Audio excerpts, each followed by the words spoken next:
তো বন্ধুরা আজকে ইলিশ মাছের পাতুরির অর্ডার আছে, তাই দেখতে পাচ্ছেন সেপসার কলা পাতায় খুব সুন্দর হবে ইলিশ মাছটাকে।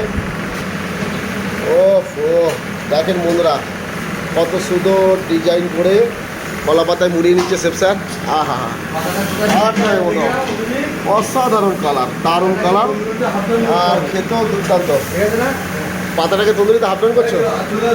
আচ্ছা এই দেখুন বাবলুদা কলা পাতাটাকে अच्छा अच्छा उसको पहले तंदूर भाटी में हाफ डन करने का, उसके बाद दूध देने का, अच्छा अच्छा फिर इसको फोल्ड करने का, फोल्ड करने के बाद उसके स्टीम करना पड़ता है। ठीक है, अच्छा अच्छा अच्छा ये देखो ये सही कला है। कौन सा कला? काठाली कला का पता है। কাঁঠালি কলা কা পাতা। তো বাবলুদা বলে দিচ্ছে এটা কাঁঠালি কলার পাতা। তো বন্ধুরা দেখতে পাচ্ছেন খুব সুন্দরভাবে এখানে ইলিশ মাছের পাতুরি বানানো হচ্ছে। তো কলা পাতা ভালো